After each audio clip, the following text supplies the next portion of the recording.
Senator George Akume, Secretary to the Government of the Federation, SJF, has described President Bola Tinubu as a veteran captain who would safely land Nigeria from its current turbulent situation.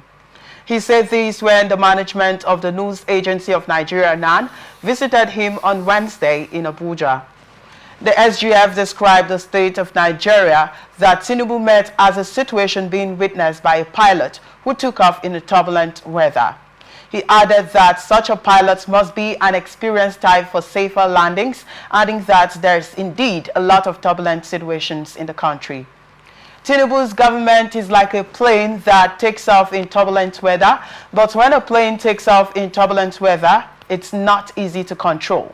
But when you have a pilot who is very skilled, he knows where he is going, he knows there is a problem, but the problem is his landing. Yes, he will land us safely. That's why he is a veteran captain, he said. Well, he's saying our president, Nigerian President Bola Tinubu, is a good pilot. Let me put it that way in my words. So don't you think the president is a good pilot this time? Because he's taking off from a turbulent, state, and then the problem is the landing. That is what he's looking at. All right, so let's look at this way. He said he's taking off from a turbulent situation. Do you think that is true? Let's begin with that.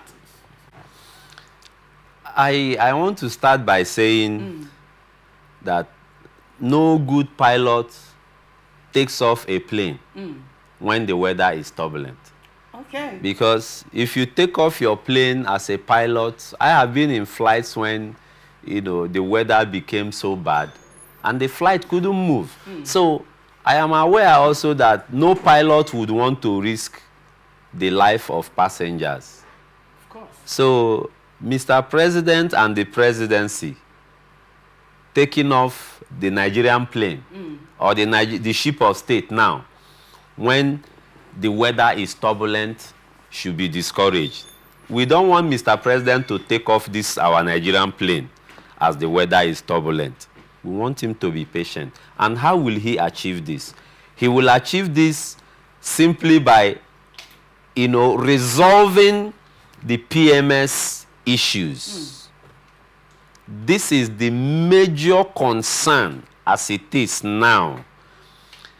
In going down memory lane in 2015, APC promised Nigerians three major things in their manifesto. One, to revamp the economy. Two, insecurity. And also two, to fight corruption.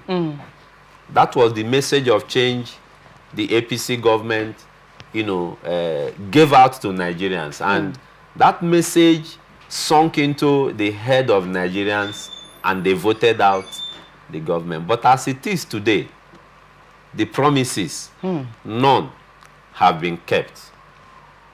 So it's just so factual that the APC government have not led the country well and they have not even attended to resolving one of the three major manifestos they told us they will hand. I mean, if corruption is tackled beginning from the police force, the judiciary, and other ministries and departments and agencies, the economy will automatically improve.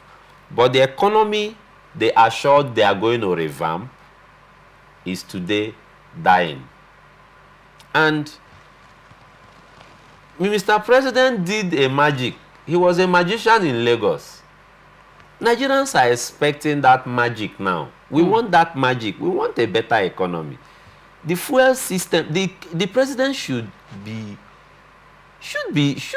pity Nigerians, I will use that word, and revert his policies on crude oil and PMS.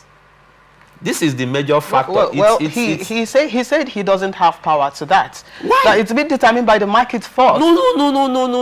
The president is the driver driving the ship of state. Okay. where are the savings accrued from the removal of subsidy? It is believed that if you remove subsidy, the country will save lots of money. So ordinarily, we should have been richer by now by saving lots of money, ranging in trillions of dollars. So the question is, what is the effect of the removal of subsidy? Nigerians are worse hit. Most people sleep without food. Some can't even afford a paint rubber of Gary. The insecurity which the government promised to fight, I mean, it's becoming worse by the day. But, well, he's saying it didn't begin in his time. I understand. Okay. We all know that it didn't begin in his time. See, the essence of running for presidency is to give leadership to the country. That is to say, for you to say it is my turn to be president, you must have been fully prepared to pilot the ship of state. But in this case, we are saying otherwise. So we are pleading with the president. Let the president hear the cry of Nigerians. We want this fuel reverted as soon as possible. Nigerians can't even afford the fuel. So many have parked their cars. People are trekking. The transport fare is so exorbitant. Nigerians don't even have the money to pay the transportation fare. So a good leader should lead according to what the people want, not what he thinks that will help the nation, but what the nation wants. Because if you give the people what they want, the people will in turn respond to you with their votes willingly. So this is my advice to the federal government. They should be very, very careful with flying the Nigerian ship of state when the weather is turbulent. Well, there are some Nigerians are saying that the president is concerned about safer landings. All right, it's not about a turbulent situation, but safer landings. That's what he's been concerned about. Brother, if some Nigerians are concerned about the safer landings, we want the presidency to tell us how they intend to revamp the economy. Okay. We want the presidency to tell us, more especially this fuel crisis, what are the policies in place that can help take us out of the woods. Look at Dangote refinery just produced one of the best fuel in the world. We saw it. Everybody saw it. So that is to say, what they have been importing into Nigeria, according to Dangote, have been dirty fuel. And we are still buying the dirty fuel at a very high cost. We don't even have the money to buy it. I have parked my car for over a month now. So, I mean, it's just so crazy what our nation is shamefully becoming. So, please, we want to beg the presidency to take it easy on Nigerians. They should take it easy on Nigerians and revisit that policy and hear the cry of Nigerians.